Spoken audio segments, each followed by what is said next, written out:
The January 8th, 2026 Development Commission meeting to order despite the override. With this, pledge of allegiance.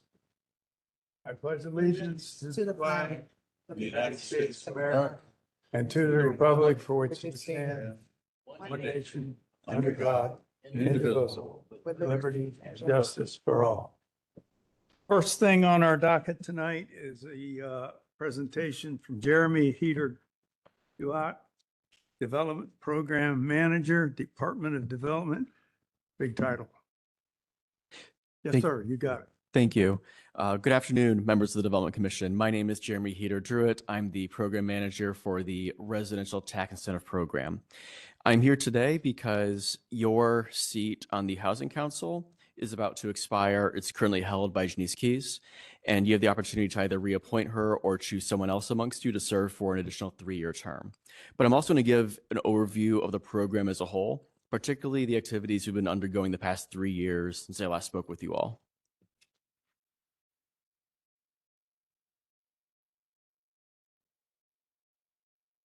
It appears it's not working. Thank you. First, the Residential Tax Incentive Program is just one tool in the Department of Development's toolbox for addressing the housing pressures that we are all experiencing. It is a tool that employs a property tax abatement of up to 15 years for up to 100% of the value of residential construction. Another way to say that is the pre-development taxable value on a parcel would remain, but any increase in taxation directly tied to residential construction would be abated for up to 15 years. After year 15, because the incentive cannot be renewed, the entire tax bill then becomes live on the property. It is for any property that is residential in use. We work with single family, condos, multifamily, ADUs. As long as it's not a commercial enterprise, an example being a hotel, it can count toward the program as a voluntary incentive property owners can choose to pursue. It fits within the Columbus Housing Strategy. As this body is well aware, we are working hard to address our housing challenges, and there are 4 main pillars of the housing strategy. We are helping to build through building brand new units, as well as renovating existing units to modern use. We are helping to preserve and invest in our existing housing stock by not penalizing property owners for renovating their existing properties.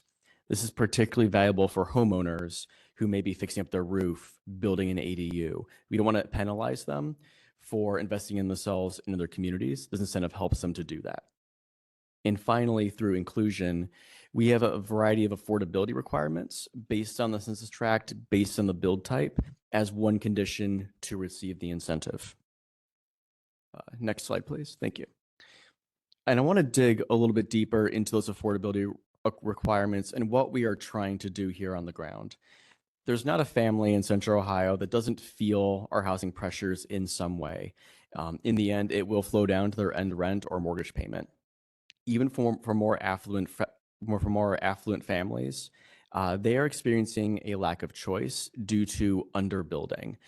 They are being priced out due to market conditions out of neighborhoods they would have first chosen, and they're looking elsewhere to find the housing that meets the price point they need, but not in the neighborhood of their choice. That waterfalls down to middle-income families where they were in neighborhoods that met their needs economically, but now there's new competition. And now they're stretching their budgets and often paying more than 30% of their income on housing, sometimes up to 50% of their income on housing. That means they make some very tough economic choices, such as deferring educational opportunities, getting additional part-time work, when before they did not have to do that to afford their home. And finally, for families that are on the lower side of the income spectrum, they are the most at risk. They cannot find the way to make the ends meet due to these market pressures, and they are most at risk for homelessness. I wanted to share that because this is what we're trying to help alleviate are these cost pressures, and this does affect families all across Central Ohio in different ways. Next slide, please.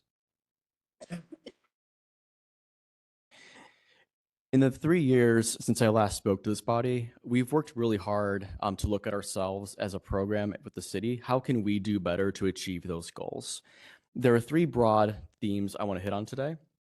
One is that we updated our affordability requirements in 2023. As a quick view of history, back in 2018, City Council legislated the first round of affordability requirements as a condition to get the incentive. It was narrowed to multifamily properties in certain CRAs, but not all of them, and also not all build types. In 2023, we expanded those requirements a great deal. There's now a new home ownership requirement. There are new rental requirements, and it's being offered in almost the entire program area, some form of affordability requirement. The other update I want to share is that in 2024, we nearly tripled the eligible program area to where it now is covered by about 85% of the city. But to be clear, this is a voluntary incentive that property owners can choose to pursue if they want to meet the affordability requirements. But we offer the eligibility in a much wider swathe of the city. As a Department of Development, we did not want to concentrate housing in any particular neighborhood, and we wanted to expand the program area as widely as possible to make sure that we are supporting a variety of units at a variety of price points in all neighborhoods across the city. And finally, while it may seem a little dry, we have spent a great deal of labor to simplify the program itself by way of improving the application process, by way of launching a new online application software back in 2023, which helps applicants reach us and also helps us to more efficiently approve applications. And we've made our documents actually easier to read and use. One exciting example is that our homeownership agreement for projects that are under the owner-occupied typology, the document is actually less legalistic and more easier to read. That way it's more accessible to homeowners who may be fixing up their roof and just want to get the incentive to help them. Next slide, please. Which brings me to the principal reason I'm here today, which is the Housing Council. This is a state mandated body for residential abatement programs like this one. Its principal duty is to meet once per year, more specifically every March, to review inspection findings by the Division of Housing. As a part of state code, the Division of Housing once per year will send our tech team out to do a visual inspection of every property that is currently benefiting from the incentive. If they find there is some form of deterioration on the property, under state law, we are then authorized at our discretion to revoke the abatement. The way we handle that is we generate finding letters to the property owners describing the finding that we found, offering some resources and contacts if they need some sort of support to help them make that repair, and then have them submit to us proof of the repair by way of a work order or completed photos. Almost every single time, property owners do respond and they do make that work. In very rare instances where they're non-cooperative, we do have the right to revoke the abatement. So the Housing Council, as a legal matter, they technically have to authorize us to issue those letters, that they are valid findings and worthy of that part of state code. This body also hears formal appeals related to the program. This has not happened in my tenure with the city. I've been here for about 4.5 years, but it has happened in the past. One example was, I believe, back in 2011, it was a parcel question. A parcel was partially in the program area, partially out. Housing Council under ORC hears those kinds of appeals. As I mentioned, Janice K. Shanklin, her term will expire in February, which is prior to the next required meeting of the Housing Council in March. So I'm here to you today to give an update on the program, the Housing Council, and I am requesting a decision either at this meeting or your February one about if you wish to reappoint Janice or if you wish to select someone else amongst yourselves to serve for a 3-year term. Next slide, please. That's the core of my content, and I'm happy to answer any questions you may have. Yes, please. I appreciated that information because that was very useful. My question is, so what we tend to see overwhelmingly are apartments, right? And I loved hearing that the 2023 seems to try to address home ownership as well. Are there discussions about incentives or other ways of trying to get the home ownership part of that to be a bigger portion? That's a very good question. In the narrow confines of this program, we are not a funding source. So what we try to do is make sure that when we are offering the incentive for homeownership, we are offering it to those that are earning 120% or less of AMI for that 15-year term. I'm happy to give you my card and we can get you in contact with my leadership about the funding opportunities about homeownership. That would be great. Thank you. I Yeah. appreciate that. Anybody else? How many homes have been built as a result of these incentives? Thank you for that question. I'm happy to get back to you on that. It has been several thousand, and I will say this past year, 2025, was our most productive year by way of unit production.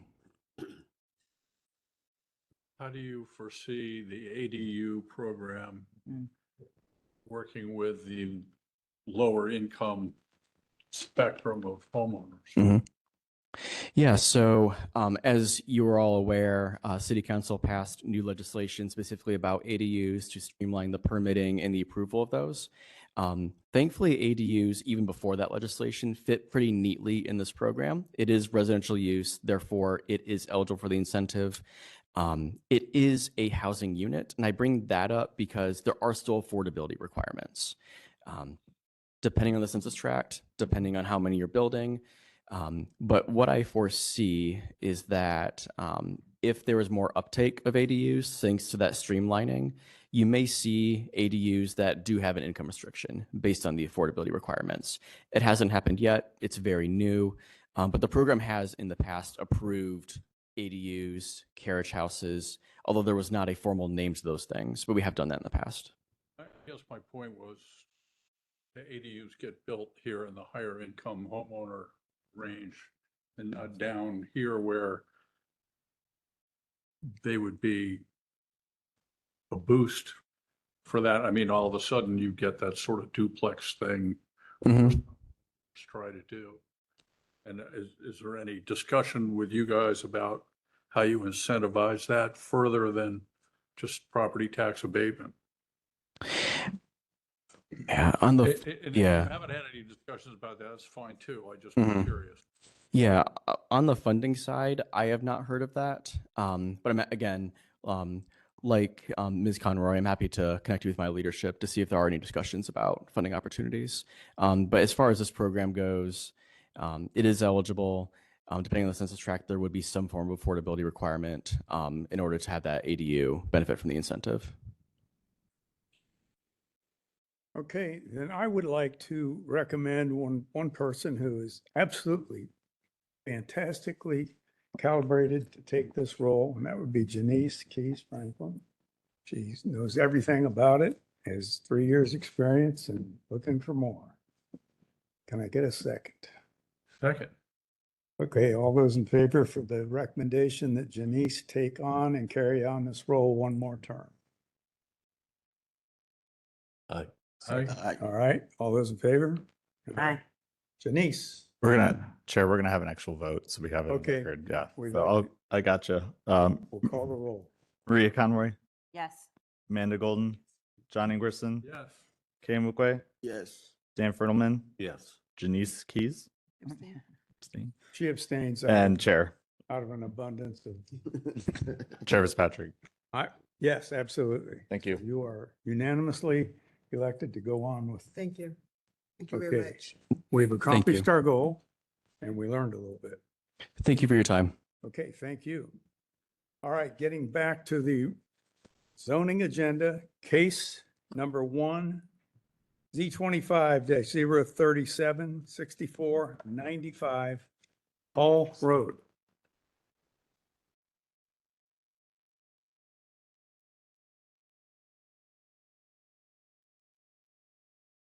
Please see your supplemental packet for an updated landscape plan dated January 5th, 2026.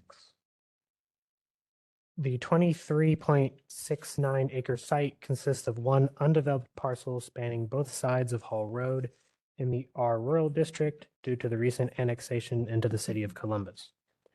The property is also subject to the Hell Branch overlay. The requested PUD4 Planned Unit Development District will allow for a single-unit residential development with 63 single-unit dwellings. North of the site is an undeveloped parcel in the R Rural District. East of the site are single-unit dwellings in the PUD4 Planned Unit Development District and the LR2 Limited Residential District, as well as an undeveloped parcel in the AR12 Apartment Residential District. South of the site is an undeveloped parcel in the R Rural District within Prairie Township. West of the site are single-unit dwellings in the R Rural District, the R2 Low Density Residential District, and the R6 Medium Density Residential District within Prairie Township. The site is within the boundaries of the Big Darby Accord Watershed Master Plan, which recommends residential suburban high density of 3 to 5 units per acre, Tier 1 Environmental Conservation Zone, Tier 3 Environmental Conservation Zone, roads and transportation, and rural estate land uses at this location. The site is located within the boundaries of the Westland Area Commission and the Big Darby Accord Advisory Panel, whose recommendations are both for approval. The PUD text establishes use restrictions and supplemental development standards addressing a maximum of 63 single-unit dwellings, setbacks, lot sizes, yards, lot coverage, traffic access, pedestrian connectivity, landscaping, open space commitments, building design and materials, as well as utilities. Commitments to develop the site in accordance with the submitted site plan and landscape plan are included in the text. Additionally, code modifications to reduce lot width and total combined side yards are included in the text. The requested PUD4 Planned Unit Development District will allow the site to be developed with 63 single-unit dwellings. The PUD text includes appropriate use restrictions and supplemental development standards, as well as a commitment to develop the site in accordance with the submitted site plan and landscape plan. The proposed PUD district is mostly consistent with the Big Darby Accord Watershed Master Plan's land use recommendation for residential suburban high density of 3 to 5 units per acre and the development and zoning pattern along this portion of Hall Road. The submitted exhibits demonstrate adequate open space and landscaping and screening from adjacent uses. Additionally, the request is compatible with the city's objective of providing more housing in all neighborhoods. There is a pending traffic access study with the Department of Public Service. Once any resulting comments are resolved to the satisfaction of the Department of Public Service, staff's recommendation will be for full approval. Therefore, the city department's current recommendation is for conditional approval. It's still conditional approval. Yes, based on the pending traffic access study. Okay. All right, any comments or questions? I have questions for the Yeah. applicant, but that's, Okay, is anyone here to speak regarding this case tonight? Okay, Dan, traffic? A traffic access study is still in progress for this application. There's been a couple submittals so far. At this point, it's essentially some cleanup comments to verify that a turn lane would not be required at the site access point. Okay, yeah, that's kind of on a curve there. Right. Okay, anything else you would like to add to the staff's presentation? My name is Rebecca Mott with the Plank Law Firm, and there's nothing more to add, but I'm happy to answer any questions you may have. Anybody? Yes. I had two questions. One is, and they're both out of the development standards. Okay. And that is, it says a pedestrian crossing shall be installed, Hall and Old Hall Road. Is that just striping or is that like a flashy? I don't think we've discussed whether there is a flashing beacon sign or what the specifics are. There is a crosswalk across the road, and I'm sure during final site compliance plan, Department of Public Service will mandate So if or the- require whatever they're going to require, and we'll do that. Okay, that, I was curious about that. And then the other thing, so in the standards, I know it says something about, 1.5 or 2-story dwellings. But it says every dwelling unit shall have at least a 2-car attached garage. Why why put that, why at least two? There, Yeah. yeah, well, we have seen, garages are counted as a space, like a parking space. So a 9 by 18 space would be a 1-car garage. If you have 2 spaces for 9 by 18, that's a 2-car garage. And so we're just making sure that we're telling the city we have adequate space in our garages, clearance of the door and the stoop and any refuse bin for 2 spaces at least. And so they have to measure 9 by 18 Minimum. at minimum. So nobody would have the option of having a 1-car garage? No, our product type would not include a 1-car garage. I have a question about your buffering Mhm. between the neighbor to, I guess it would be the west, where their backyards abut you. Right. What is going to lie between your units, your new units, and their backyards? I don't think there's a specific commitment in our text for that area. We did have discussions with Prairie Township because they own that strip of land. Oh. As to putting a sidewalk or multi-purpose path there, but since the discussions have evolved, we're not going to put anything there in terms of a multi-purpose path, but we're happy to address some landscape commitments if you wish. Okay, I mean, it's close. Mm-hmm. It's not a big area, but it's back to back. So you've said enough. If there is no sidewalk and there's a need to separate them by so there's not someone cooking a nice meal on his grill behind and the person jogging down the aisle and grabs the best T-bone steak of all. Okay, I do still need to note that that area, that strip of land is owned by Prairie Township, so we can't put mounding or landscaping there, but we'll be able to put some more trees in the lots themselves along that corridor. All right. Well, you've got a good track record for guidance there, so you'll get to that when you get to that. Okay. And you know what happens with traffic. If they say they want you to put 4 red lights, you have no choice but Right. to do what they want. Okay. We'll do that, sir. Everybody's understand. We need a motion I to, got one Yes, other John. question. Just what is your lot coverage? Percentage? Yeah. I don't think we have that addressed. Thought there was something about 40%. No more than. I don't have Actually, it that looks more, package with me. But looks like I just was 50. curious. Yeah, I don't think I can answer that question at this time. Okay. That's it. That was the garage door. Oh, maximum 50. Okay, 50. great. Thank you. all right, in order to vote, we need to have a motion to include the revised January 5th, 2026 site plan. So moved. All- Second. Second, okay, all those in favor? Aye. Please, now we need a motion to vote, John. So moved. Dan, So moved. okay, all those in favor of voting? Say aye. Aye. Please call the roll. Janice Keys, Yes. Maria Conroy, Yes. Amanda Golden, Yes. John Ingerson, Yes. Kane Wukwe, Yes. Dan Furtelman, Yes. Chair Fitzpatrick. Yes. Thank you very much. Okay, you are approved 7-0. That doesn't happen very often.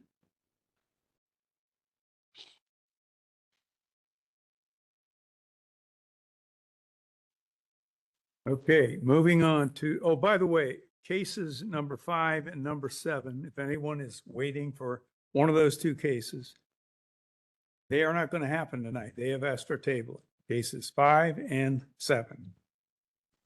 So they're off the agenda for tonight. We will now move to case number 2. 025-054, 6955, and 6999 Harlem Road.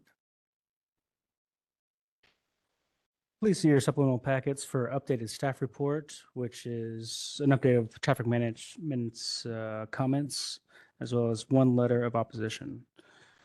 The 4.4 acre site consists of 2 undeveloped parcels within the LM Limited Manufacturing District.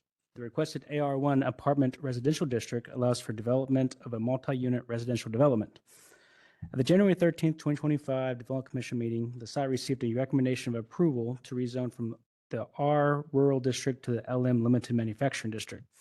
However, that project was never developed, and the applicant now proposes to incorporate this property as Phase 3 of the Maison multi-unit residential development, ensuring continuity of design, circulation, and amenities with the previously approved phases on parcels to the south and west of the site, which are Z22-095 and Z24-022, respectively. To the north of the site are single-unit dwellings in the PUD4 Planned Unit Development District. To the south is a multi-unit residential development under construction in the AR1 Apartment Residential District. To the east are single-unit dwellings in the R Rural District located within Plain Township. To the west are a multi-unit residential development under construction in the LAR1 Limited Apartment Residential District. Concurrent CV 25-099 has been filed and includes variances to reduce the building line from 40 feet to 25 feet and to eliminate parking lot screening, both along the southern property line. That request will be heard by City Council and will not be considered at this Development Commission meeting. The site is within the planning boundaries of the Rocky Fork Blacklick Accord, which recommends village residential and natural/rural corridor land uses at this location. The site is located within the boundaries of the Rocky Fork Blacklick Accord panel, whose recommendation is for approval. The Columbus Multimodal Thoroughfare Plan identifies this portion of Harlem Road as a suburban commuter corridor requiring 80 feet of right-of-way. The requested AR1 Apartment Residential District to allow for an 84-unit multi-unit residential development. Although the proposal is inconsistent with the Rocky Fork Blacklick Accord's land use recommendation, staff recognize this request as an extension of an existing and approved multi-unit residential development directly adjacent to the site. The applicant has not yet addressed all staff review comments from the Division of Traffic Management regarding the following. Off-site shared use path will be required to be constructed along the west side of Harlem Road between the site and the southern terminus of the existing shared use path, approximately 125 feet north of the site per Columbus Codes 4309.08 and consistent with the existing commitments in the limitation text and committed site plan for rezoning application Z24-059. The applicant is investigating the feasibility of implementing this off-site shared use path within the existing right-of-way. Either the applicant will need to commit to constructing this off-site shared use path for the Department of Public Service, would need to determine upon review of the applicant's investigation that the off-site shared use path will not be required. Upon the resolution of the outstanding traffic comments, City Department's recommendation can be for full approval. Therefore, City Department's recommendation as of now is for conditional approval. Okay, we will go forward. And Dan, want to speak with any traffic issues here? Sure, we're just pushing the applicant to find any way to not leave a gap in the shared use path network between their site and the site to the north. We recognize that there's some challenges with the elevation of Harlem Road compared to the ditch that's right next to it, which you wouldn't see it from aerial imagery, but we've given them a few ideas to look at to see if they can fit that shared use path within existing right of way, and we'll continue to work with them. All right. And you're okay with that? Yeah, David Hodge, attorney for the applicant, as you heard from Mr. Moorhead, we are working with our civil engineers to explore the feasibility of doing that, to explore the limits of the right of way to do that. I suppose a previous applicant, this was previously approved for a self-storage unit. They somehow made that commitment, but that project didn't go forward. We're not quite sure how they did that. So yeah, we're committed to continue to conclude that process with the Public Service Department. And it could be handicap ramps zigzagging. But you got the open checkbook issue there. Right, understood. Okay. Anybody else have any comments or questions? Okay, we do not need a motion for what's going on. Is anyone here today to speak regarding case number 2? No one. Okay, we need a motion to call the roll. Second, Dan. All right, all those in favor? Aye. Please call the roll. Maria Conroy, Yes. Amanda Golden, John Gilbertson, Yes. Kay Nwukwe, Yes. Dan Furtleman, Yes. Janice Keys, Chair Fitzpatrick. Yes, you are approved. Thank you all.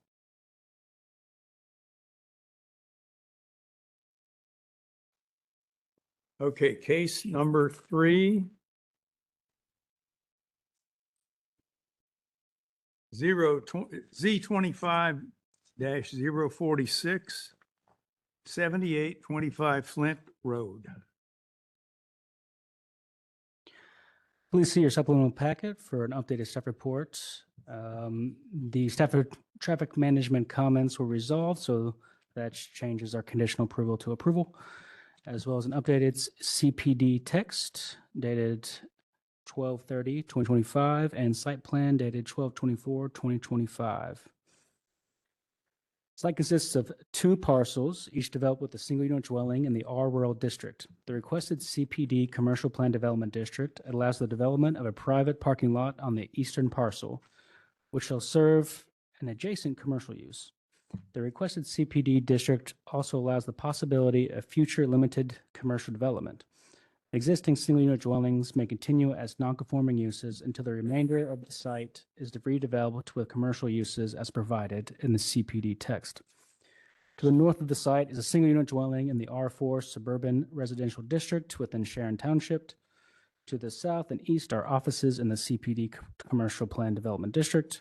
To the west is an undeveloped parcel with a commercial monopole antenna in the R Rural District. The site is within the planning boundaries of the Far North Area Plan, which recommends very low density residential land uses at this location. CPD text includes use restrictions and supplemental development standards that address building and parking lines, building height, traffic access, parking setbacks, landscaping and screening, lighting, buffering, perimeter screening, and signage, and also includes a commitment to develop the site in accordance with the submitted site plan. Code modifications to parking setbacks, parking lots, landscaping, screening, and lighting, and improved surface requirements are included in the text. The site is located within the boundaries of the Far North Columbus Communities Coalition, whose recommendation is for approval. The Columbus Multimodal Thoroughfare Plan identifies this portion of Flint Road as a suburban community connector requiring 80 feet of right-of-way. The requested CPD Commercial Plan Development District allows a private parking lot and future limited commercial development on the site. Although the proposed use is inconsistent with the Far North Area Plan's land use recommendation, staff recognize compatibility with existing adjacent commercial uses to the south and east as a mitigating factor for support. In addition, staff know that this area is under consideration for an updated land use recommendation and corresponding zoning as part of zone-in economic and housing opportunity. The generalized land use recommendation for adjacent parcels is mixed use. Therefore, City Department's recommendation is for approval. Okay, any questions or comments? Dan, traffic issues? Nothing to add to the staff report. Okay, is anyone here to speak regarding case number 3 on Flint Road? No one's here to speak. Attorney Catherine Cunningham, Cagle Brown, Hill and Ritter here for the applicant, who is also the property owner. They are also present today, here to answer any questions you might have. I see no questions, so I need a motion to call the roll. Motion to vote? Chair, Yes. we need a motion to adopt the updated site plan and CPD text, please. Oh, the updated site plans dated 12/24/25 for site plan and 12/13/25 for text. 12:30, actually, that was a typo. Oh, Yeah, that's what I do. sorry, my Okay. fault. So moved. Janice, okay. Second. John, all those in favor? Aye. Please call the roll. Yeah, got a motion to vote. Oh, another motion to vote. Would you guys like to double up on that? So moved. Second. All right, please call the roll. All those in favor of that motion? It's early in the year. I can't. Yeah, it's okay. Yeah, we're a little, Aye. it's a holiday. Okay, you know, Ohio State lost the football game and I just. Deflated. Hasn't got his groove back. Back. That's not back yet. Okay, we are ready to call the roll. Amanda Golden? Yes. John Ingerson, Yes. Kay Nwukwe, Yes. Dan Furtleman, Yes. Janice Keys, Yes. Maria Conroy, Yes. Chair Fitzpatrick. Yes, okay, you are approved. Thank you all. Appreciate it. Okay, John, I'm gonna let you read the Oh, this one? case 4, and I'm gonna make a medical run. I'll be right back. All right. Case number 4, Z25056 for 1981 South High Street.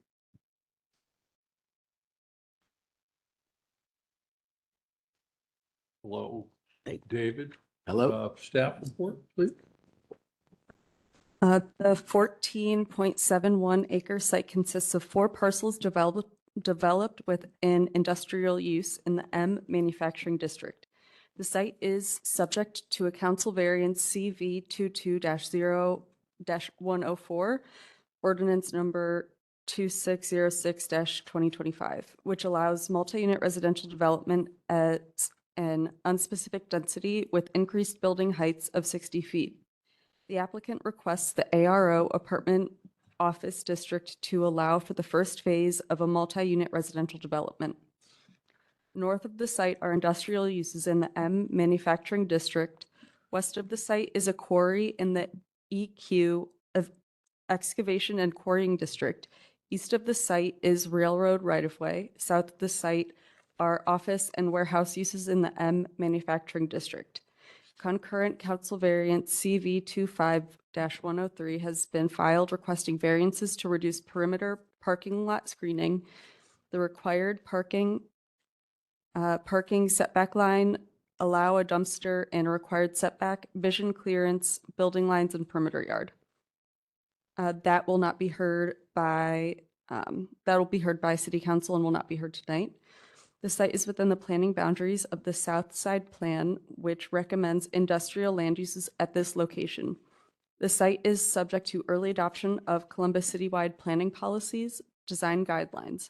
This site has also been identified on the draft Columbus Growth Strategy map for mixed-use 3 land uses.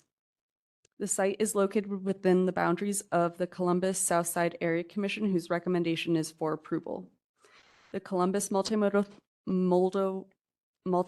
Thoroughfare Plan identifies this portion of High Street as a signature corridor requiring 100 feet of right-of-way. The requested ARO Apartment Office District will allow multi-unit residential development with no density limitations. The requested district is compatible with those uses included in in the previously approved council variance, which was approved in 2025. Additionally, the requested district is consistent with the future recommended land use of mixed use 3 by the draft Columbus Growth Strategy map. The Department of Public Service Traffic Management Division notes that a traffic impact study has not yet been submitted for this application. Additional commitments or access revisions may be necessary based on the results of the approved traffic impact study.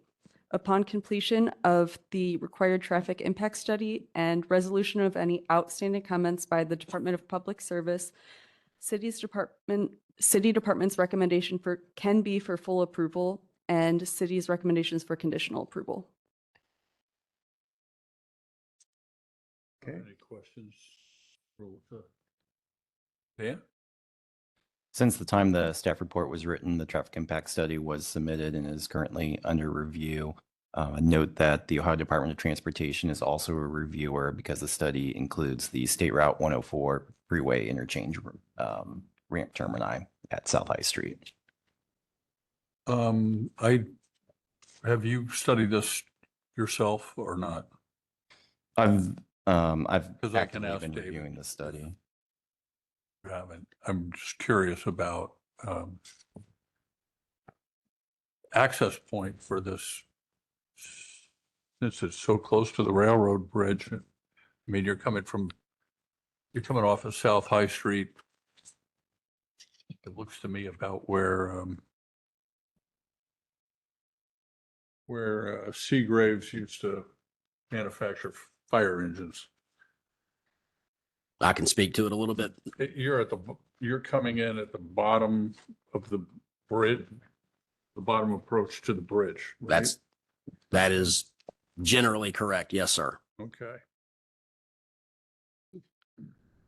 Have you gone around with fire yet on their access? There has been a preliminary site compliance. Just for the record, I'm David Hodge, attorney for the applicant. There has been a preliminary site compliance plan review for the project.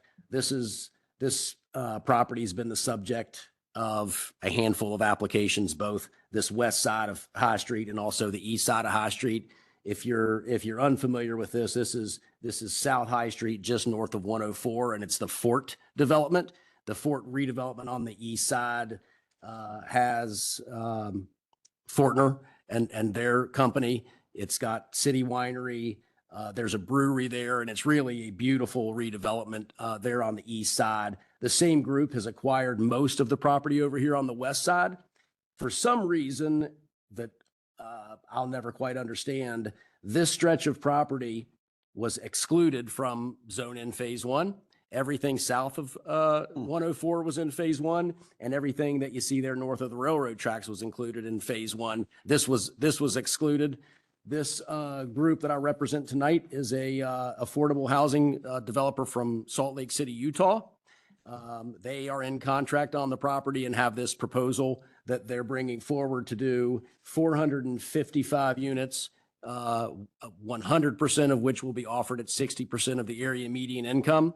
So certainly it's a complicated traffic situation here. The traffic impact study is underway. We think it's likely to result in a signal down south here with a lining up with the access point into the Fort on the east side of High Street.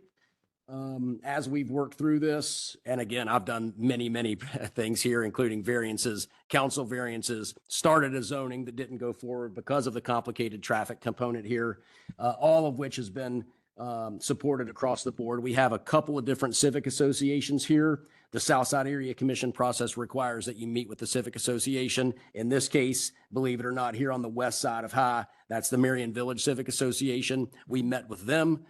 They recommended approval, as did the Columbus Southside Area Commission for the project. Really lots and lots of support here. Certainly understand that we have the pending traffic impact study. Certainly understand that we have to abide by the conclusions of that traffic impact study in terms of what the road improvements are going to be. Believe it or not, I don't think they're going to be that significant for this first phase, but in later phases, it's likely to be a little something more than the current conclusions of the traffic impact study. Okay. I have a question. Have you done Phase 1 environmental on this? They have. Okay. They are reasonably far down the path. Do you require any remediation? Yeah, and I think that the not my client, but the current owners, Katz and McAllister at the Fort have owned this for a somewhat extended period of time and have done all of the environmental. And I think that it's, to the extent there was anything there, it's been remediated and is ready for development. Do you want to ask me to ask about the 110 feet? You. Yeah. You. So your height, Yeah, you want 110 feet? We have requested that that height district here, but we have some elevations that are companion to the council variance that show these buildings up around 75, 78 in this instance. Yes. Yeah. And I think that under the this is in Phase 2, Zone in Phase 2, and under the Phase 2, the classification that this is likely to get when that is ultimately adopted, that height is going to be by right. Okay. Anyone else? Is there anyone here to speak on this case? No, seeing that and seeing that you have approval, and there doesn't appear to be any supplemental information need to be put in. Do I have a motion to vote? Motion to vote. Second. All in favor? Aye. Aye. Please call the roll. All right, Kane Mukwe, Yes. Dan Fertelman, Yes. Janice Keys, Yes. Maria Conroy, Yes. Amanda Golden, Johnny Gorson. Yes, you are approved. Thank you all. Chair, you abstain, correct? I abstain, yeah. I just want to hear John's voice. Okay, that was a fast one. Okay, moving on to case number 6. Case numbers 5 and 7 have been tabled. So that leaves us with case number 6, Z25-044, located at 2100 Hard Road. In your supplemental packets, you would have received a recommendation form from the Far Northwest Coalition stating their disapproval for the recommendation of this rezoning. You've also would have received 1 letter of support for the proposed rezoning, as well as approximately 33 letters of opposition. You also received a link to an Excel sheet with addresses and names of various neighbors around the area, stating their position on this rezoning as well. This application was tabled at the December 11th, 2025 Development Commission meeting. The 5-acre site consists of 2 parcels, both developed with a single unit dwelling in the LRR Limited Rural Residential District. The requested AR1 apartment residential district will allow a multi-unit residential development at this location. To the north of the site are single unit dwellings in the SR Suburban Residential District. To the west are single unit dwellings in the LR1 Limited Residential District. To the east is a multi-unit residential development in the LAR 12 Limited Apartment Residential District. Current council variance CV 25-00088 has been filed with a site plan that demonstrates a 112 unit apartment complex and includes variances for building setbacks, parking setbacks, and perimeter yard. That request will be heard by City Council and will not be considered at this Development Commission meeting. The site is within the boundaries of the Northwest Plan, which recommends medium-density residential land uses at this location.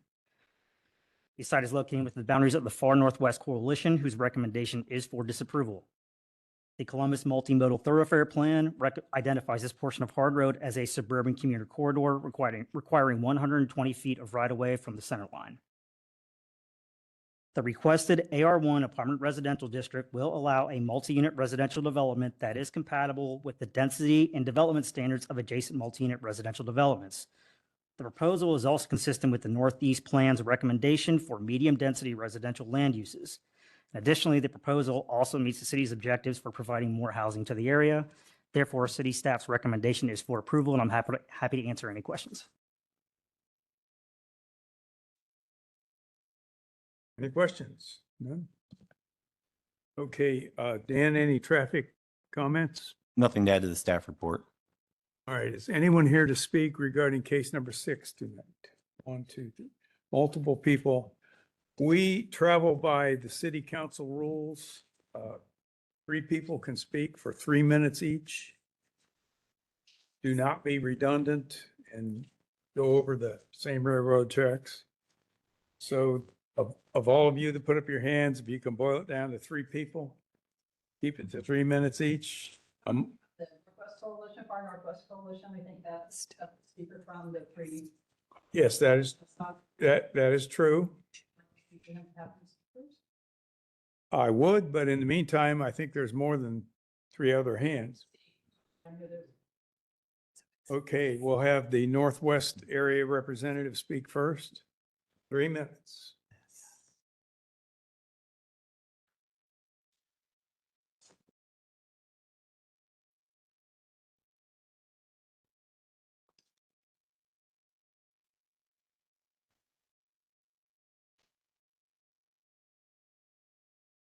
Well, good evening, members of the Development Commission. My name is John Best. I am a past president of the Far Northwest Coalition, and I served approximately 15 to 20 years in that capacity.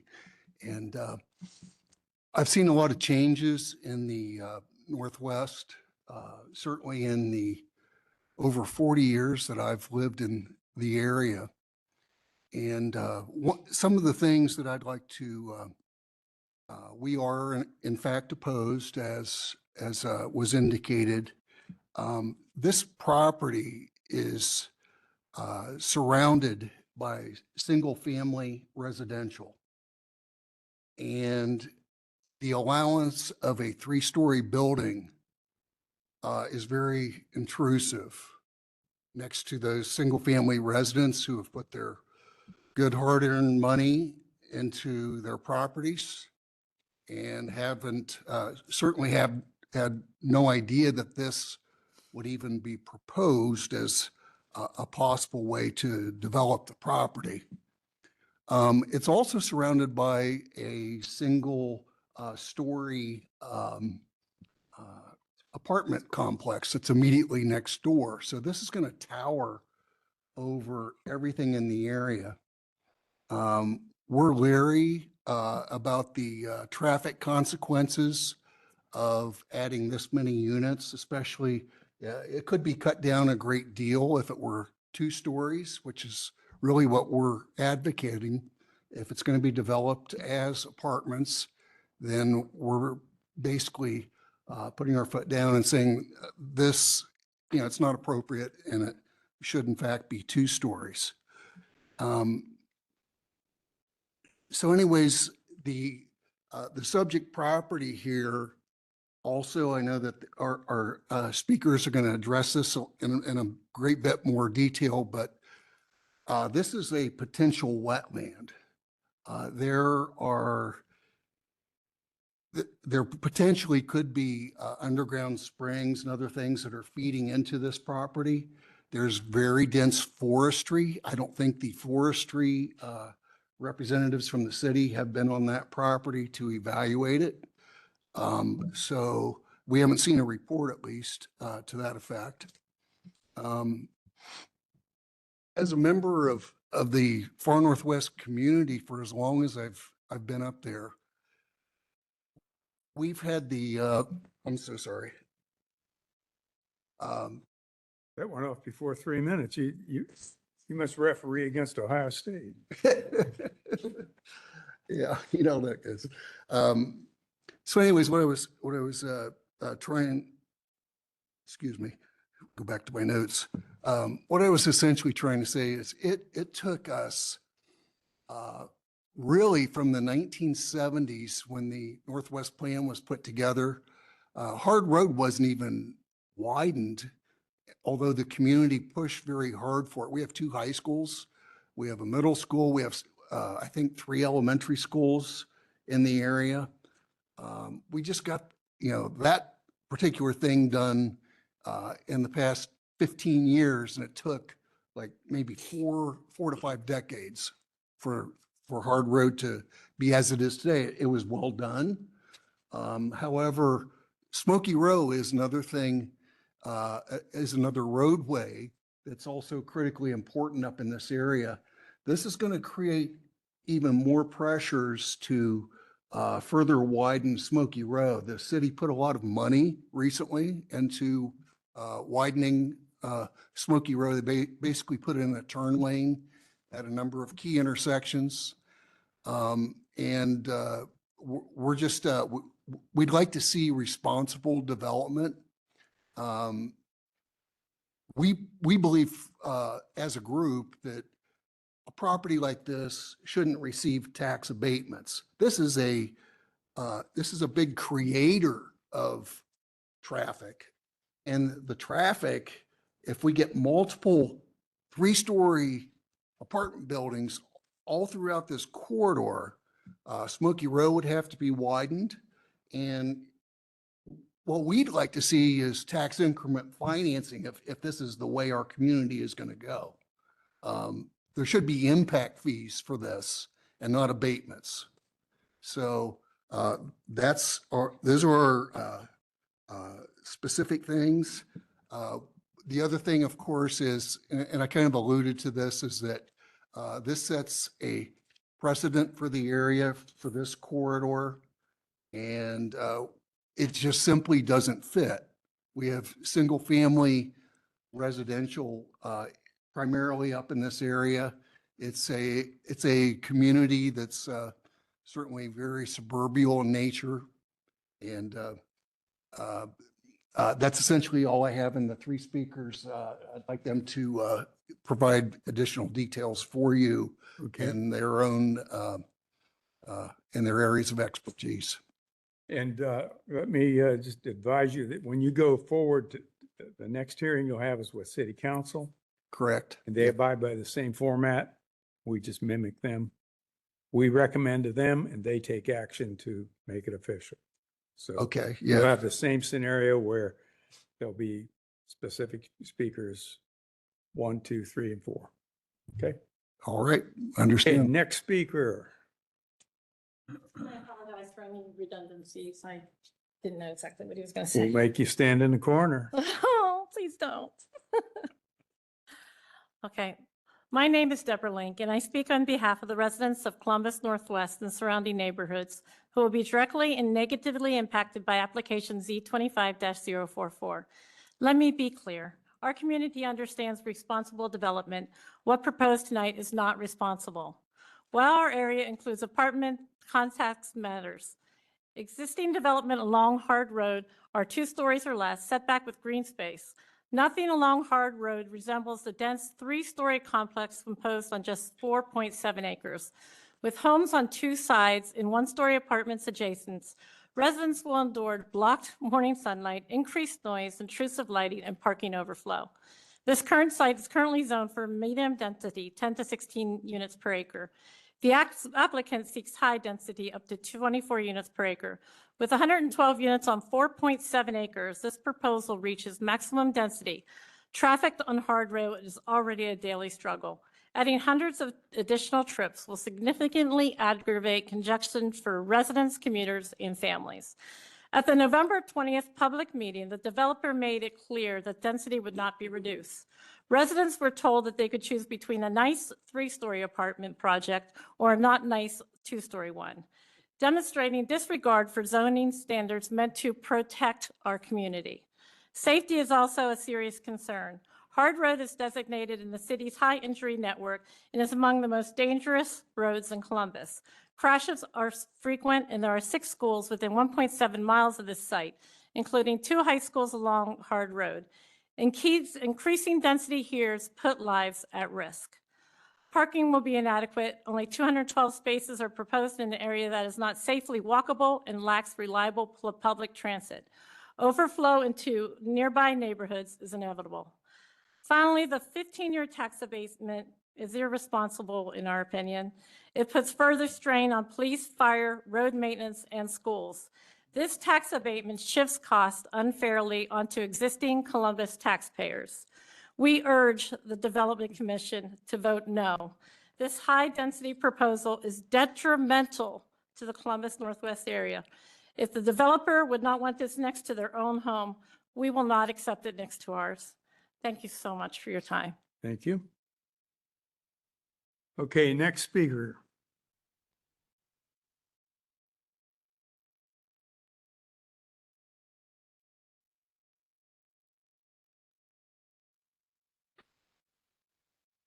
My name is Lynn Seipel. I'm a 40-year resident of Old Sawmill. I am here on behalf of Old Sawmill and the surrounding neighborhoods impacted by this zoning application. Tonight, I want to highlight the more than 1,047 petitions and public comments opposing the rezoning and construction of a 3-story, high-density complex within our community. This is not fear of change. It is a unified voice of families who live here, invest here, and raise their children here. Families asking for development that is compatible, safe, and that strengthens the community rather than overwhelms it. Our first and most urgent concern is safety. Our roads are already over capacity, particularly during school traffic. Parents have shared story after story of near misses at crosswalks and intersections. One parent said, "It already takes 2 light cycles just to get out of our street." Another described the Hard and Sawmill intersection, where only 1 or 2 cars make it through the light because traffic is so backed up. I experienced this myself when cars turning south onto Sawmill blocked the intersection while I tried to go east on Hard Road. This is not speculation. This is our daily reality. Second, the height and scale of this proposal is incompatible with the surrounding neighborhood. A 3-story apartment complex would loom over nearby 2-story single-family homes and 1-story apartments, reducing privacy and introducing a building type completely out of character with the area. Residents support growth, but not growth that ignores the fabric of the neighborhood. As one neighbor wrote, "Development is fine, poorly planned development is not." Thirdly, we are deeply concerned about the permanent loss of green space.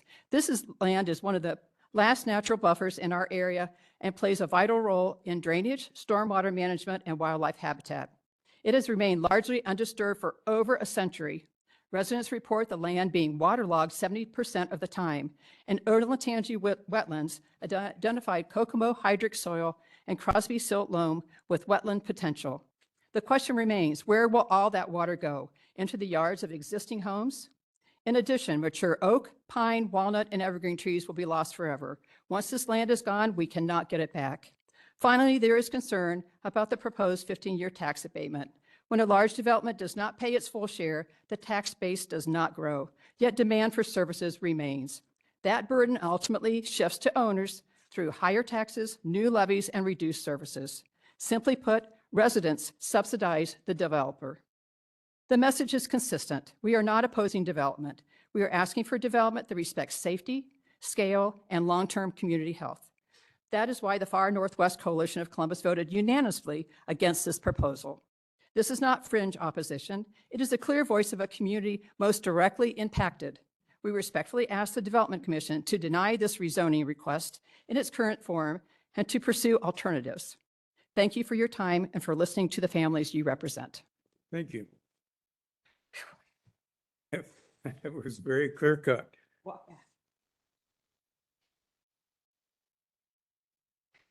Good evening, committee members and guests. My name is Jen DeBlaze, and I live on Schoolway Court, which is right next to this proposed area. I own that home and have lived there for 17 years. My husband and I have raised our family there and are proud of our family, neighborhood, and community. We were attracted to the Columbus area initially because of the affordability and livability. These important characteristics haven't changed, even as my life has. When the land to the east of the Northwest Library became available many years ago, that land that held modest ranch homes was developed into single-family homes akin to the surrounding area. This is known as Henry David Court. In my 17 years, I had no reason to believe that the unique property to the east of my street would be overdeveloped into temporary housing and oversized apartments that would visually and physically dominate the neighborhood. This historic parkland-like property may very well be developed, but we respectfully ask that this body consider all the options available and in keeping with the compact that we as residents reasonably expect, that the committee act with deliberate intent to consider the rights and needs of current and prospective residents. Conduct a traffic study, given that the Smoky Row corridor has been added to the high visibility list. I can speak to a situation that happened to my neighbor whose 17-year-old daughter was in a scary car accident almost directly across from where the new apartment's driveway will be. The person who hit her and totaled her car was in a hurry to get across the intersection and was held up by the traffic.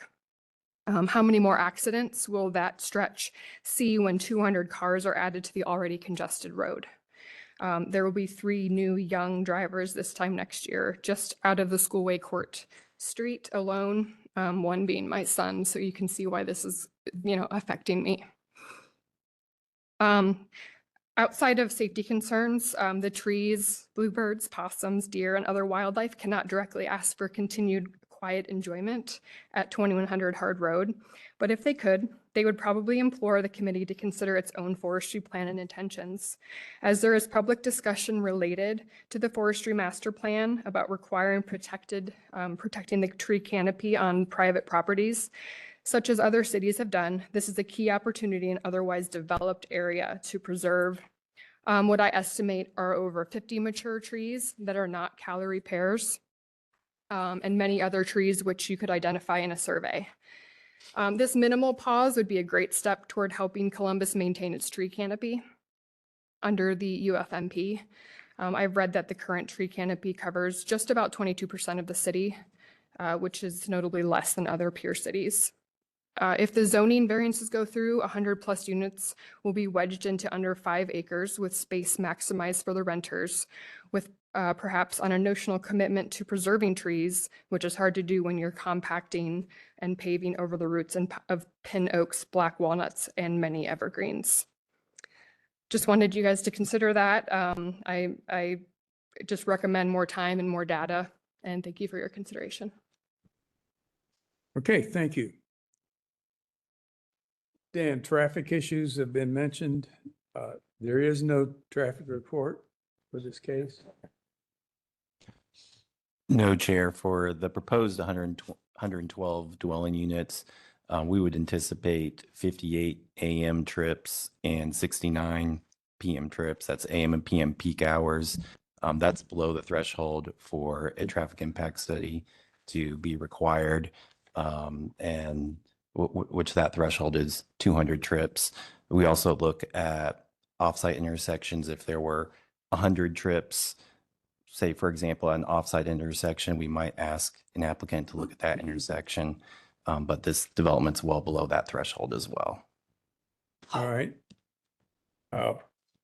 We really, our job here in the Development Commission pretty much avoids the financial rebates and promotions that city sometimes goes on. We go by, is this appropriate as presented, or is it not appropriate? Very simple. We don't ask what color your railings are, what color the shutters are. Is the use appropriate or is it not? And in that line, when I look at this layout here, there's only two sections of that site plan that jump out at me. The building number 5 and the buildings number 1 and 2 are on the perimeter of the site, and at 3 stories, they look down on the adjoining property. And that's okay if you have a strong and non-seasonal tree canopy.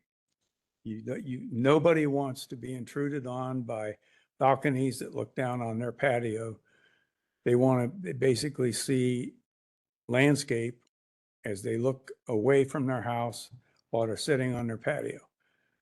And along the street, if you have a 3-story build, 2 3-story buildings next to your drive, it just seems like it's an intrusion into the compatibility of that strip of road that connects Dublin, Scioto from Worthington, Kilbourne, and we got to keep that nice. So if you lower your density, what would that do to your deal? Is this something that would cause the deal to suffer to the point you couldn't do it? Let me, if it's okay, Chairman Fitzpatrick, let me take a couple steps back and work back up to this question. If you, again, David Hodge, attorney for the applicant, with me is Jared Smith with Preferred Living, the applicant. Starting with the site plan along the western, you saw previously the aerial photograph, and it's a treed site. This property, you see those 2 structures on the southern side. This is the same family that's owned this for about 100 years, and the world's grown up around them, and they've continued to stay there. They're all gummed up now and have been for many, many years in environmental court due to their inability to maintain the property. And so based upon that, they've, come to the conclusion that they need to sell. The time has come for them to sell. If you flip back over to the site plan, we, along the western perimeter, the code minimum perimeter yard there is 25 feet. We've increased that in this case to 35 feet, and we're able to go in there, augment any missing landscaping, and preserve some landscaping that is along in there. So if you go down to the south side, building 2, you've got no windows looking into the single family residential. And as you go to the north, building 3, building 4, building 5, same exact thing. So we're at 35 feet there, able to preserve trees up along the northern 2/3 of that. And you see, we even have a greater perimeter yard tree preserve up there in the far northwest corner, and have intentionally, purposefully not done units up there, generally at that northwest side where you see the circular centralized green space. Now, along the eastern portion of the property, we have requested a companion council variance to this to request that perimeter yard from 25 to 15. That is multifamily there along the east side. And again, the north at the 25-foot perimeter yard, no windows, not looking into not looking into anybody's yard. We have attempted to certainly work with the area commission, went to a couple meetings. Unfortunately, had a meeting get canceled directly with the neighbors through this.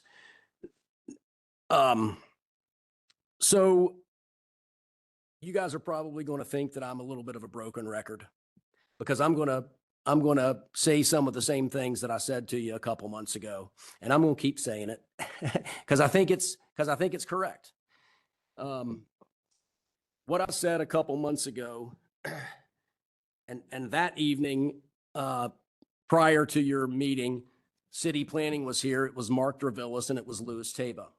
And they talked about what the city's housing policy is. They talked about zone in, phase 1, phase 2, and the direction that the city needs to go.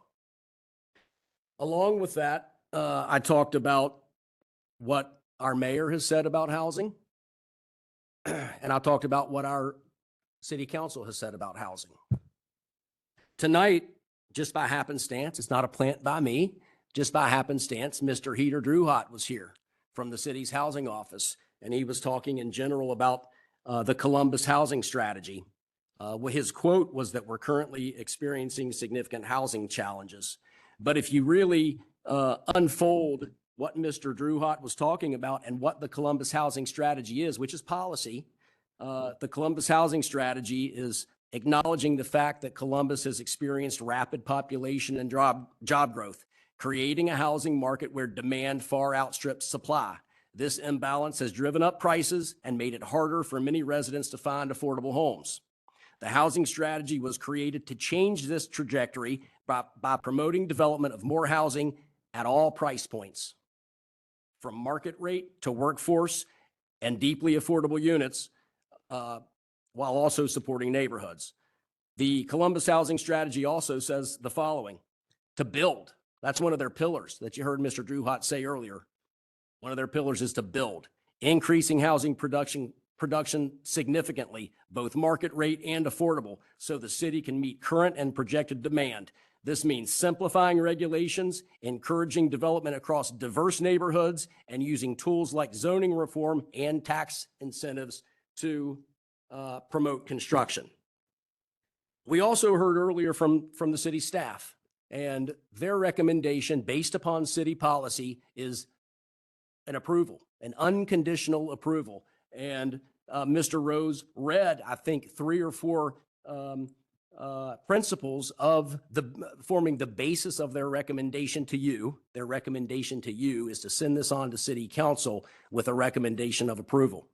Now, we heard a fair amount from Mr. Best with the area commission as well as neighbors, and I'd like to address some of those issues and rebut some of that. The initial assertion was that this is surrounded by single-family residential. Mr. Best then came back and acknowledged that it's not surrounded by single-family residential. Instead, the entire eastern perimeter is apartment residential. Not only is it apartment residential, but it's apartment residential that is currently in Zone N Phase 2, slated for multiple-story apartment residential on that adjacent property to the east. How many stories is it, Jared? Do you know that? I believe it's 5.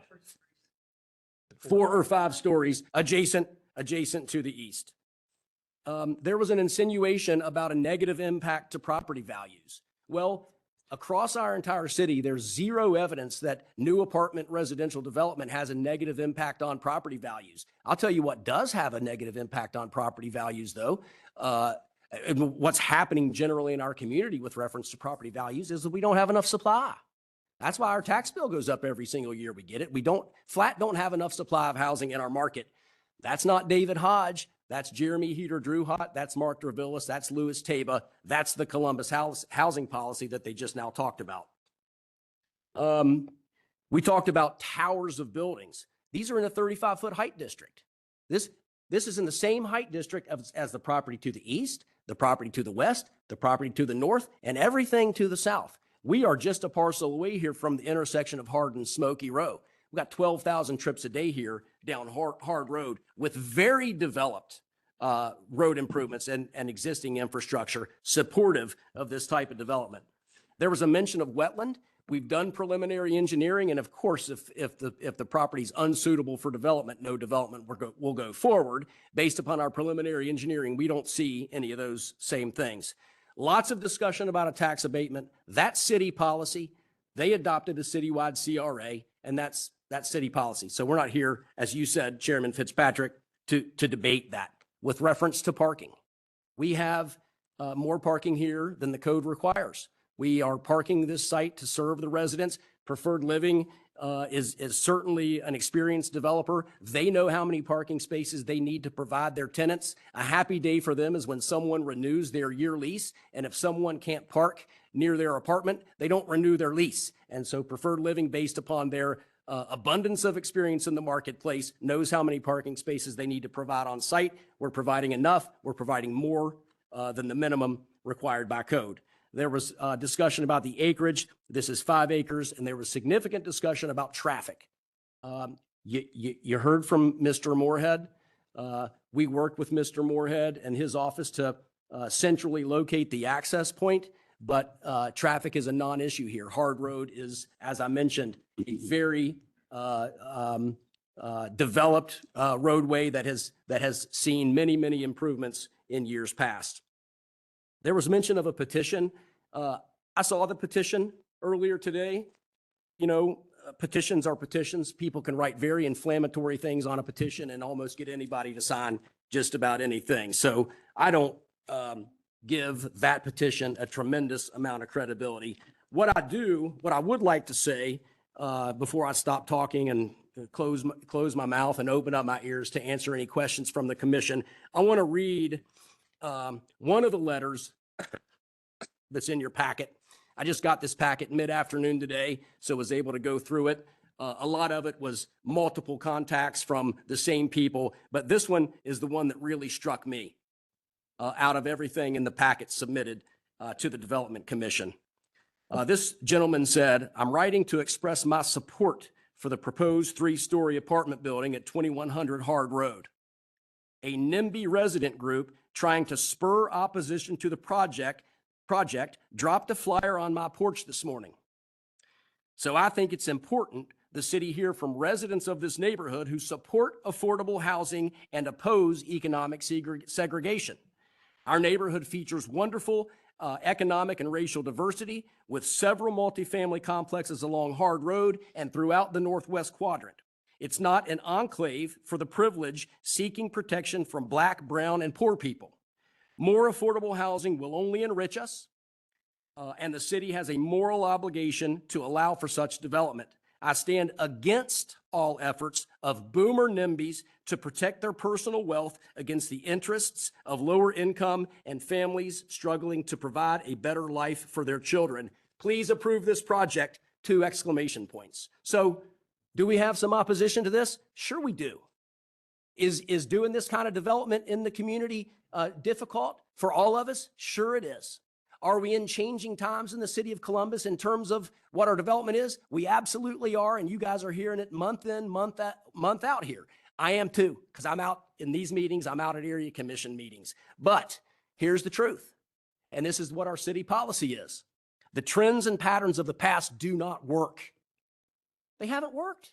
We got too many people coming to town. And so now's the time to be progressive about what our strategy is. Now's the time to recognize a responsible for development for what it is. We are committing to a site plan. We are committing to these setbacks. We are committing to the architecture that you previously saw on the screen. And we are delivering a project that is certainly appropriate for this 5 acres on the north side of Hard Road, down to the west of Smoky Row and down to the east of Sawmill Road, both heavily commercial corridors in our city. I'll stop there. Jared, I don't know if you have anything to add, but between the two of us, we'll do our best to answer your questions. But I do respectfully request, in furtherance of our city policy, that you send this on to council with your recommendation of approval and let the elected officials defend their policy. But I believe that it's your job to further the policy. No, we're done with the public input now, but you can speak next time you go to city council.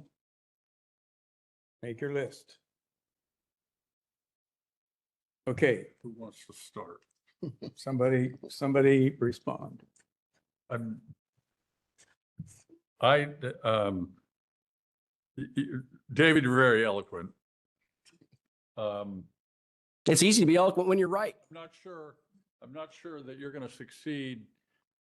This is probably the third, your broken record comment was interesting in the fact that you're instructing us on what our job is. I think we understand that. I think I've been on this board for 23 years, longer than you've probably been practicing. Anyway, it's wonderful that you try. It's not you, you're an advocate. You have a client. The client finds a piece of property. This is like you go out looking, that's your job. Take a look at how you can develop the property, how you can make a return on your investment. You seem to bring in clients that want to hit a home run all the time. Now, whether that's appropriate way to play baseball, there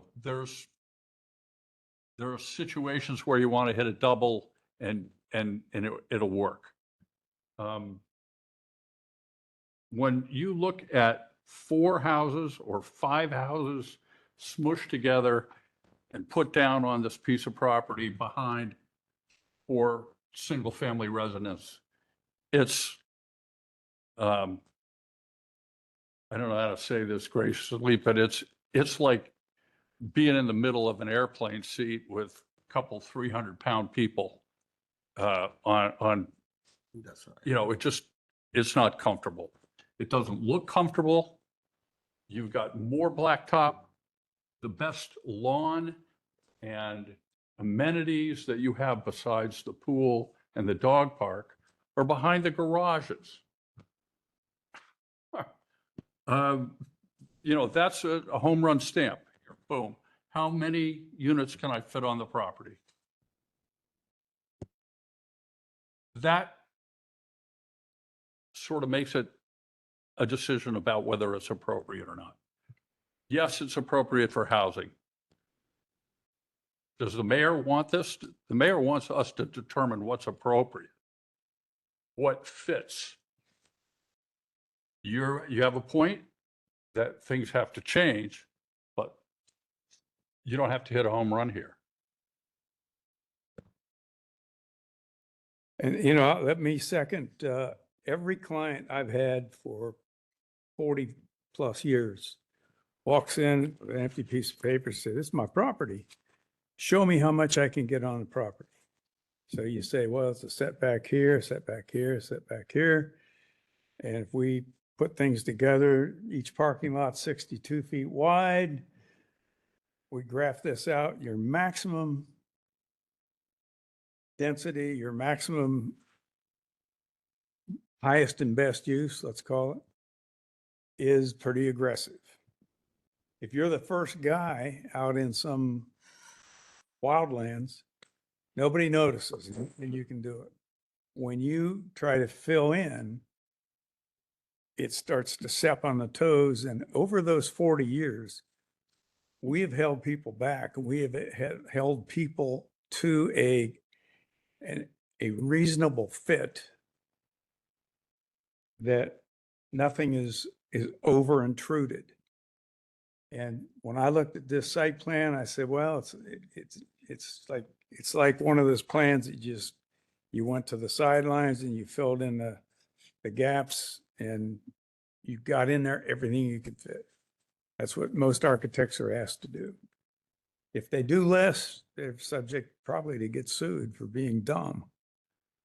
But even though the land users have rights, the people whose lives are affected have rights too. And somehow we have to smooth that ruffle up and make that issue copacetic. And that's what we tried to do.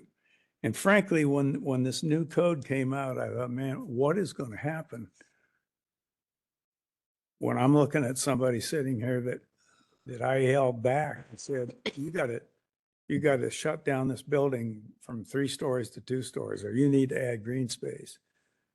And now that's just by the wayside because now there's a new game in town. And there's a new plan to get as much as you can. I'm not sure that's bad, but I think it's too intrusive in this location. It's not totally obtuse. It isn't totally overhanded, but it's a little bit overhanded from what we have considered adequate over 40 years. And that's why I looked at building 5 and said, well, if you lowered that little,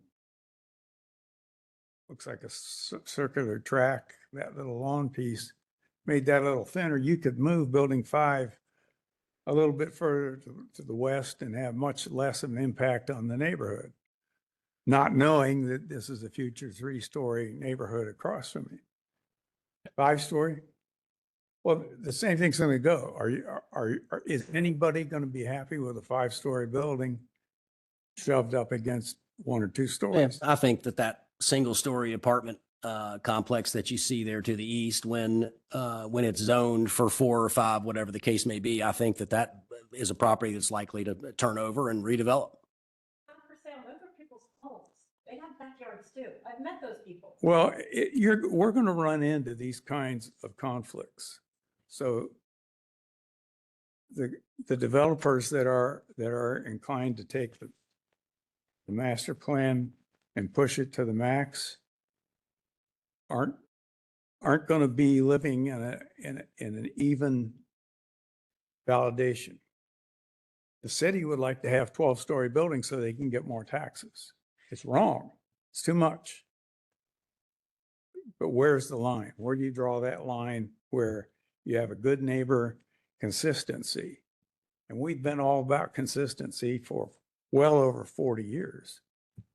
And we've achieved most of the time.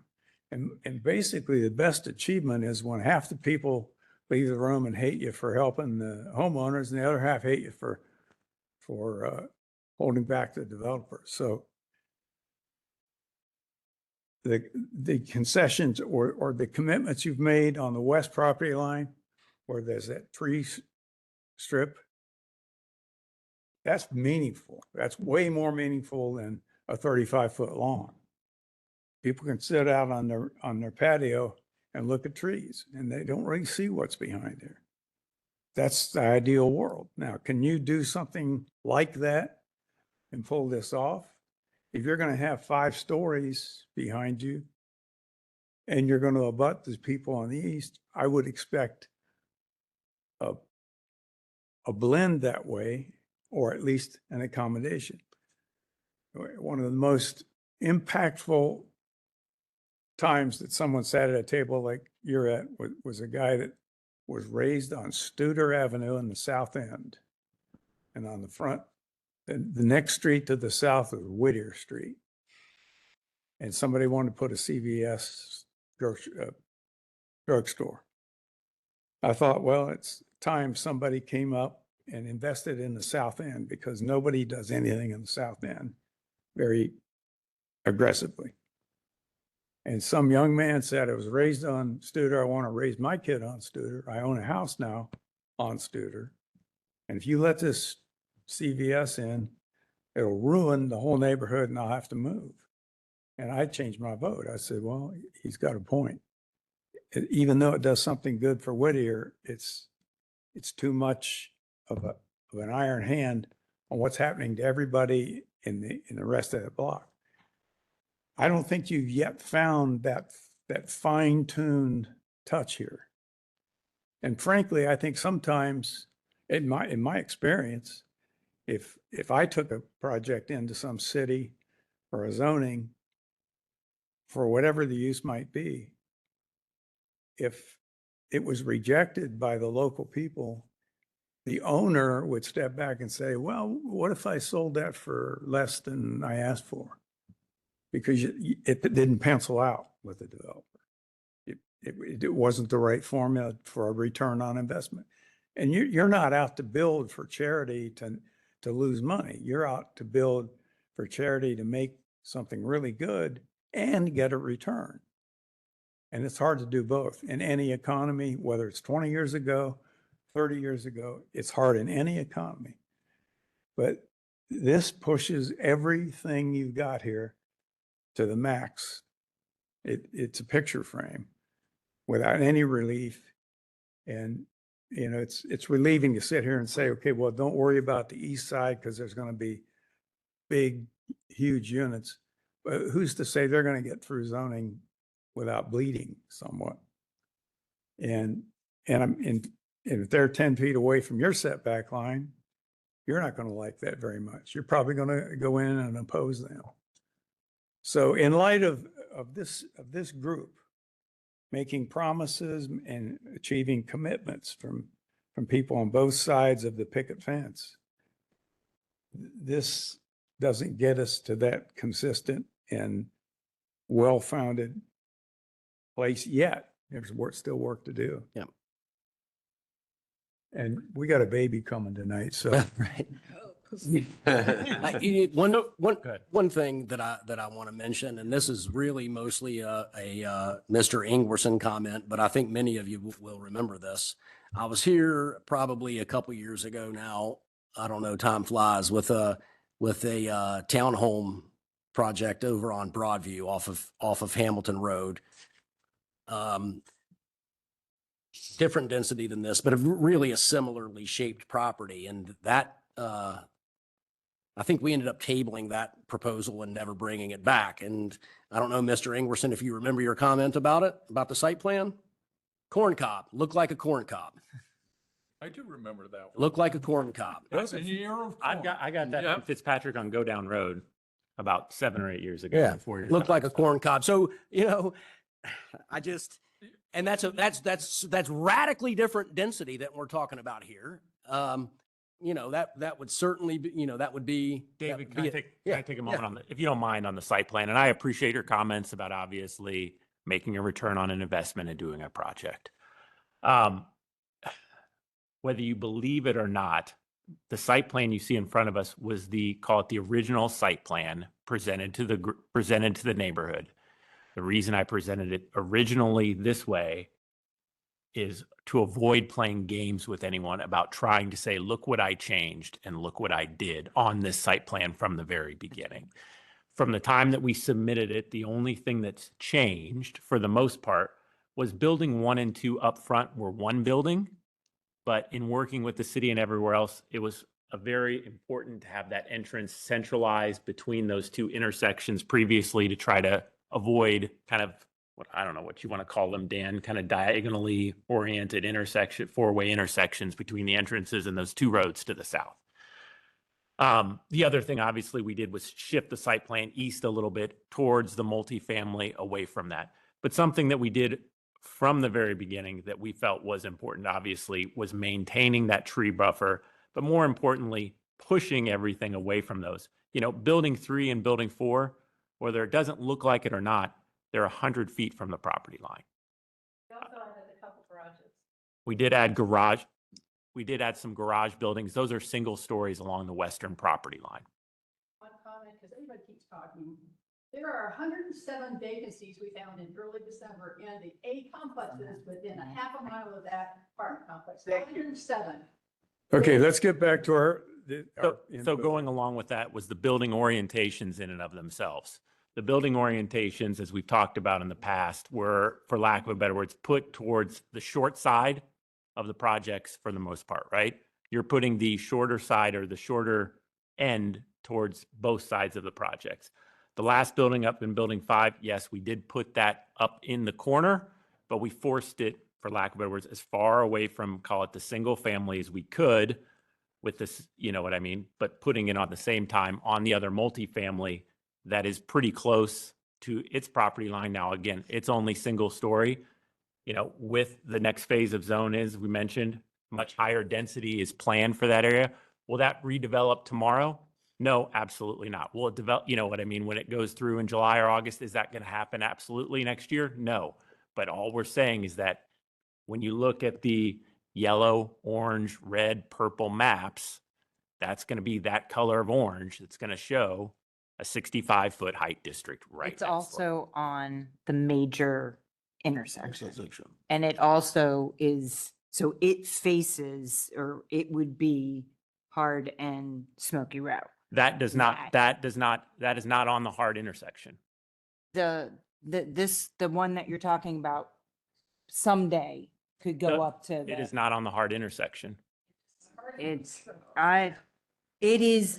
going to be facing, There is a parcel at the corner of Hard and Smoky right, Row. the Allstate Insurance and whatever. There is a next to commercial that. building at that corner. Right, there's two commercial buildings, but that's the point there is you're not talking westward of that. You're talking north right now. And I'll concede that.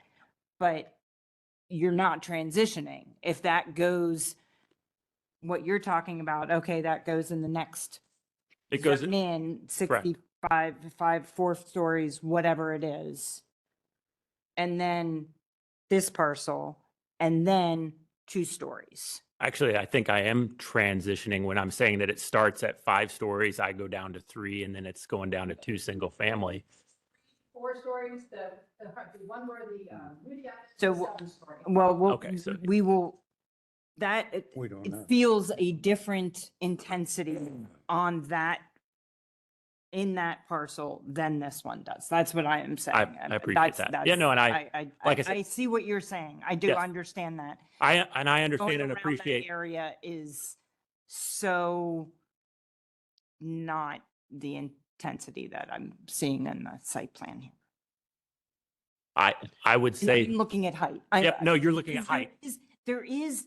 there are very close in, and I'm looking over at the Mission Row townhomes and the other stuff that's just down the road. And there is a density and an intensity there. Correct. There is totally that. Correct. But there's not the height. And I appreciate the comment, and my only rebuttal to that is they're all within the same height district. So again, in a I hear you. redevelopment or something I else do like hear you. that, those, not that anyone is coming and doing the exact same density, but Right. they can knock all of those down and build a 3-story up front. You are correct. So, but I Yep. appreciate that. From a perspective of use, and obviously we've done a number of these projects historically. I don't know if David mentioned in the past time I was unable for our last meeting to attend. I watched on YouTube, which was a different experience for me to watch. But over the last 15 years of myself doing this, not 40 or 23, I went through my own kind of Rolodex of sites, so to speak. And I calculated 14 sites of similar densities with at least 2 sides of single family on them that we've come through with you guys of densities at or above 20 units an acre. So while I understand there is some consternation about the density in the area and the 3-story height, this is not a new or unique request that has come in front of you guys today. Maybe not all of you, maybe some of you at that time, some, board members have come on and come off. But a density of this next to single family on a 4-lane road with 12,000 cars a day that has access is not unique or different than something you don't normally see, at least when I say 15 years, close to 2,000 units. And obviously, those are the specific projects I'm referencing. All right, I think we had, This isn't your first rodeo. We know that. I'm not saying it is, but I'm saying, my point is that. But I mean, you're skilled at this. And I would just say that there is the ability to have some more sensitivity in this proposal. You don't have people that are saying, we don't want any development. Again, you're going for the fence. And I think it needs to be detuned a little bit. That's all. Fair enough. And it's not density, it's Right. massing and where the massing is. And I appreciate your foresight and understanding that you put the big stuff over on the right because that's the side that's going to change, but still. Still big stuff. Still big. I can't change that. Yep. I The understand. famous for words of Rob Reiner, it goes to 11. He also said he wouldn't want it next to his house. November 20th. That's the day. So All right, we've don't been remember on that. this Okay. almost an hour now. I think we understand the issues. You have the unhappy crown on your head that you are pioneers. I've heard no developer wants to be a pioneer, and with this change in attitude with the city and with the mayor, it's a clash, and we all have that clash. I don't feel very good about it. But I think you've gone a long way in the right direction. It's still a pretty heavy hit. But I think you've got an appropriate use, and given the nuances of a 5-story development coming beyond you, you can say, well, we're a lot less, so we must be good. But if they run away and don't go anywhere, it's different. But you aren't the last guy to go in and fill in an opening. Yep. Now, I think, yes, Kay.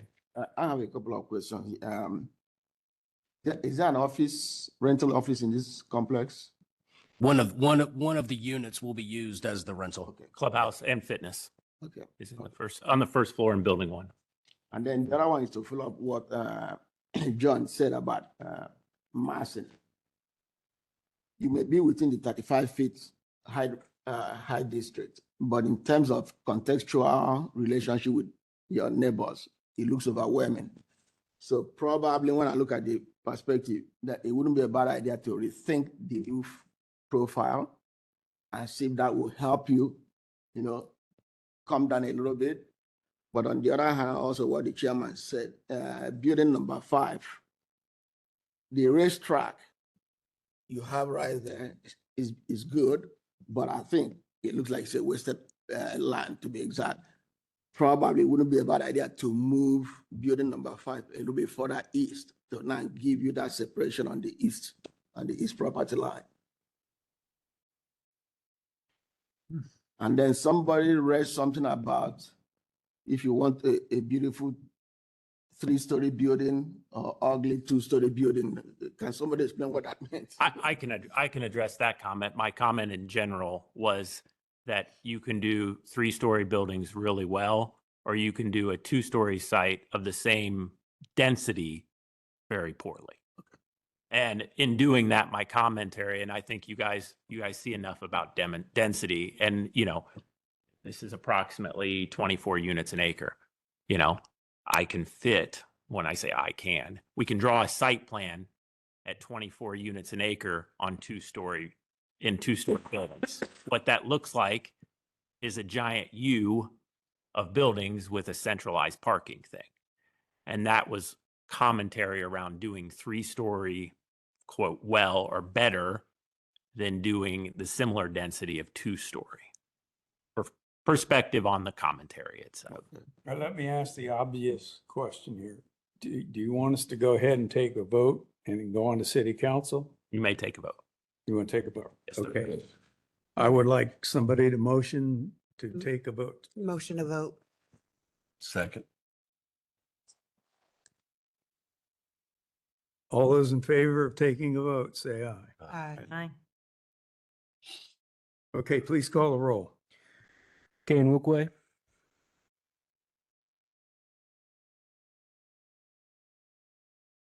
The language is appropriate, but I'm going to reluctantly vote yes with the hope that you will address the massing. Understood. So my vote is yes. Dan Fiddleman, I'm no. Janice Keys, No. Maria Conroy, No. Amanda Golden, No. John Ingwerson, No. Chair Fitzpatrick.